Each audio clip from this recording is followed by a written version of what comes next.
CAA লাগু হয়েছে সোমবার রাতে। তারপরই কেন্দ্রীয় জাহাজ প্রতিমন্ত্রী তথা অল ইন্ডিয়া মতুয়া মহাসংঘের সংঘাধিপতি শান্তনু ঠাকুর জানিয়েছিলেন, মতুয়া মহাসংঘের আই কার্ড দিয়ে নাগরিকত্বের জন্য আবেদন করা যাবে। এদিন সকাল থেকেই ঠাকুরনগর ঠাকুরবাড়িতে অল ইন্ডিয়া মতুয়া মহাসংঘের কেন্দ্রীয় কার্যালয়ে দূর দূরান্ত থেকে মতুয়া ভক্তরা আসতে শুরু করেছে নতুন কার্ড তৈরির জন্য। শান্তনু ঠাকুরের কাছ থেকে তারা জানতে পেরেছেন, মতুয়া মহাসংঘের আই কার্ড হলেই নাগরিকত্বের জন্য আবেদন করতে পারবে, সেই কারণেই তারা কার্ড করতে এসেছেন। আমাদের শ্রী শ্রী হরিচাঁদ ঠাকুরের মন্দিরে গেলেই বোঝা যাবে যে মানুষ কতটা খুশি। এবং আমি বারবার একটা কথা বলছি যে সিএটা হচ্ছে ভারতবর্ষের একটা আইন, যে আইনটা আনা জরুরি ছিল। কারণ ভারতবর্ষে ঠিক আছে অবাধে দুষ্কৃতীরা ঢুকে হামলা করবে, আর সেটা ভারত সরকার প্রোটেকশান দেবে না, রাজ্য সরকার সেটাকে প্রক্সি দেবে। ঠিক আছে, এটা সম্পূর্ণ ঠিক আছে সেন্ট্রাল গভর্নমেন্টের ইস্যু। আমি বারবার বলি সেন্ট্রাল গভর্নমেন্ট এতে বদ্ধপরিকর এই কাজ করার জন্য। তবে ভারতবর্ষের কোনো সংখ্যালঘু ভাইদের কারুর কখনো, যারা এসে গেছেন ভারতে, কারুর কোনো চিন্তা করতে হবে না। একদম যত বড় পাতারই হোক না কেন, প্রসেস একটা থাকে, প্রসেসের বাইরে কিছু হয় না। আপনার যদি পরিচয়ই না পেলাম তো আপনাকে সিটিজেনশিপ দেবো কী করে? তো সেটা আপনার কাছে ডকুমেন্টস থাকলেও ভালো, না থাকলেও ভালো। যারা বেনাগরিক, তাদের বেনাগরিক হওয়ার ভয় কী আছে? ভালো করে বুঝুন। যারা নাগরিক, তারা ভোট দিচ্ছে, তারা রেশন থেকে রেশন তুলছে, আমি বুঝলাম, এটা স্টেট গভর্নমেন্টের প্রসেস। সেন্ট্রাল গভর্নমেন্টের কাছে তো তাদের নাম থাকতে হবে রে বাবা। পশ্চিমবঙ্গ তো আলাদা দেশ নয়, পশ্চিমবঙ্গ তো পার্ট অফ ইন্ডিয়া। এখন মুখ্যমন্ত্রী, এখানের মুখ্যমন্ত্রী যদি ভেবে নেন উনি মিনি পাকিস্তান বানাতে চলেছেন, তাহলে সেটা আলাদা বিষয়। তাহলে তো এই সমস্ত কথাবার্তাই আসবে না, তাই কি না? উনি সেন্ট্রাল গভর্নমেন্টের কোনো কাজকে বিরোধিতা করছেন, এটাও সংবিধান বিরোধী। উনি পলিটিক্যালি পারেন, অফিসিয়ালি পারেন না। এবার অফিসিয়ালি আপনারা জিজ্ঞেস করুন মুখ্যমন্ত্রীর কাছে গিয়ে যে আপনি কি অফিসিয়ালি এটাকে ডিফেন্স করতে পারবেন?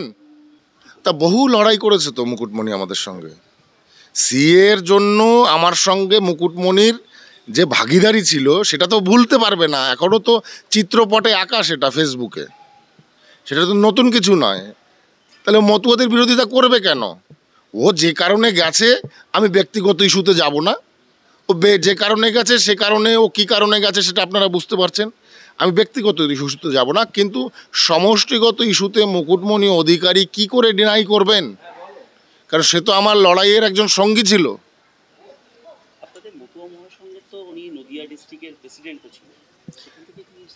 না না, সাসপেন্ড তাকে করা হয়নি, তার মেয়াদ পার হয়ে গেছে, 5 বছরের উপরে হয়ে গেছে। এখন একটা লোককে 5 বছরের উপরে রাখা যায় নাকি? অফিসিয়ালি যদি দেখা যায় কোনো সংস্থাতে একটা লোক 5 বছর কন্টিনিউশন হয় না। কিন্তু ভালো পারফরমেন্স আমরা পেয়েছিলাম। ঠিক আছে, সময় হয়েছে তাকে পরিবর্তন করে অন্য কাউকে আনাও হয়নি, তাকে পরিবর্তন করেছে সময়ের মেয়াদ হিসেবে।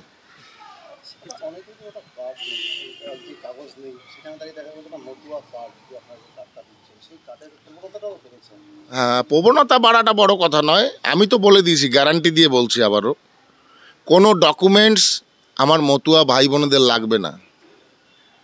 একটা প্রসেস, সরকার গভর্নমেন্ট যখন একটা রুল ফ্রেম করে, সেই রুলের একটা দীর্ঘমাত্রার প্রসেস থাকতেই পারে।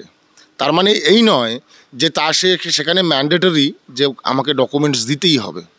আমি বলে দিচ্ছি সরকারের প্রতিনিধি হিসেবে, মন্ত্রী হিসেবে কেন্দ্র সরকারের, কারোর কোনো যদি ডকুমেন্টস না থাকে সেলফ ডিক্লিয়ারেশন দেবেন আপনারা। মতুয়া মহাসংঘ থেকে কাট করুন, আমার কোনো ব্যাপার নেই তো, মতুয়া মহাসংঘ থেকে কাট করুন। আমাদের সংস্থার আপনি একজন সদস্য, আপনাকে দেখি সিটিজেনশিপ থেকে কে বাদ দেয়? মুখ্যমন্ত্রীর কথা শুনবেন না, বাজে বকছে।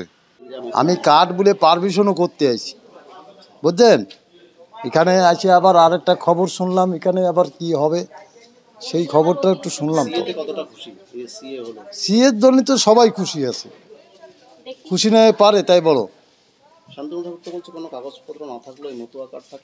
আরে আমার একটা কাগজপত্র দিলি তো হতো, আমি অফিসের থেকে দিচ্ছে, অফিসের থেকে দিচ্ছে।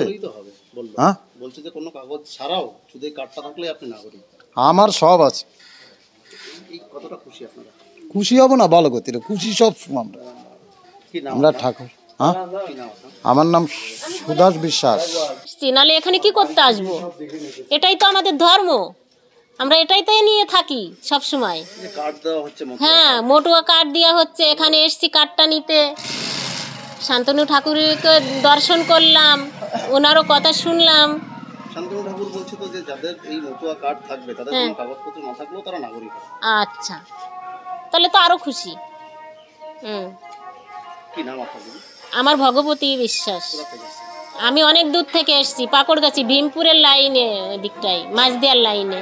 মাঝদিয়ার থেকেও আমাদের বাড়ি অনেকটা ভিতরে যেতে হয়, 100 টাকা লাগে আমাদের ভাড়া আসতেই এখানে।